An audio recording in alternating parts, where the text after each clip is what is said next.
പാലക്കാട് ആൾക്കൂട്ട കൊലപാതകം രാംനാരായണന്റെ പോസ്റ്റ്മോർട്ടത്തിന്റെ പ്രാഥമിക പരിശോധനാ ഫലം പുറത്ത്.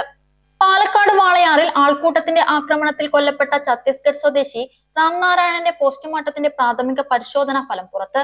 രാംനാരായണന്റെ തലയിലും ശരീരത്തിലും ഏറ്റ ഗുരുതരമായ പരിക്കാണ് മരണകാരണമെന്നാണ് പ്രാഥമിക റിപ്പോർട്ട്. രാംനാരായണന്റെ തല മുതൽ കാലുവരെയുള്ള ശരീരത്തിൽ 40-ലധികം മുറിവുകളാണ് പരിശോധനയിൽ കണ്ടെത്തിയത്. പുറംഭാഗം മുഴുവൻ വടികൊണ്ട് അടിച്ചു പൊളിച്ചു. ശരീരത്തിൽ ചവിട്ടിയതിന്റെയും നിലത്തിട്ട് വലിച്ചതിന്റെയും അടയാളങ്ങളും ഉണ്ട്. തലയിൽ രക്തസ്രാവം ഉണ്ടായെന്നാണ് പോസ്റ്റ്മോർട്ടത്തിന് മുമ്പെടുത്ത എക്സ്റേ ഫലത്തിലുള്ളത്. മണിക്കൂറുകൾ നീണ്ട കൊടും ക്രൂരതയ്ക്കൊടുവിലാണ് അതിഥി തൊഴിലാളിയുടെ ദാരുണ മരണം. വാളയാർ അട്ടപ്പാളത്താണ് ആൾക്കൂട്ട മർദ്ദനം നടന്നത്. മോഷ്ടാവെന്ന് സംശയിച്ചാണ് ആൾക്കൂട്ടം ഛത്തീസ്ഗഡ് സ്വദേശിയായ രാംനാരായണനെ മർദ്ദിച്ചത്.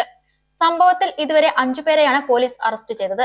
സംഭവത്തിൽ അന്വേഷണം നടക്കുന്നുണ്ടെന്നും കൂടുതൽ അറസ്റ്റ് ഉണ്ടാകുമെന്നും വാളയാർ പോലീസ് അറിയിച്ചു. ഇക്കഴിഞ്ഞ ബുധനാഴ്ച വൈകിട്ട് 3 മണിക്കാണ് സംഭവം. കഞ്ചിക്കോട് കിംഫ്രയിൽ ജോലി തേടിയാണ് ഛത്തീസ്ഗഡ് സ്വദേശിയായ രാമനാരായണൻ ഒരാഴ്ച മുമ്പ് പാലക്കാട് എത്തുന്നത്. പരിചയമില്ലാത്ത സ്ഥലമായതിനാൽ വഴിതെറ്റി വാളയാറിലെ അട്ടപ്പള്ളത്തെത്തി. 3 വർഷം മുൻപ് ഭാര്യ ഉപേക്ഷിച്ചു പോയതോടെ ചില മാനസിക പ്രശ്നങ്ങൾ രാംനാരായണൻ ഉണ്ടായിരുന്നു. അട്ടപ്പള്ളത്തെ തൊഴിലുറപ്പ് തൊഴിലാളികൾ ആണ് രാംനാരായണനെ ആദ്യം പ്രദേശത്ത് കാണുന്നത്. തുടർന്ന് സമീപത്തെ യുവാക്കളെ വിവരം അറിയിച്ചു. പിന്നീട് പ്രദേശവാസികൾ സംഘം ചേർന്ന് രാംനാരായണനെ തടഞ്ഞു വെച്ചു. കള്ളൻ എന്നാരോപിച്ച് മർദ്ദിച്ചു.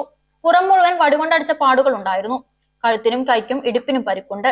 അവശനിലയിലായ രാംനാരായണനെ പോലീസ് എത്തി പാലക്കാട് ജില്ലാ ആശുപത്രിയിലേക്ക് മാറ്റിയെങ്കിലും മരിച്ചു. കണ്ടപ്പോൾ കള്ളൻ എന്ന് തോന്നി എന്നാണ് നാട്ടുകാരുടെ മറുപടി.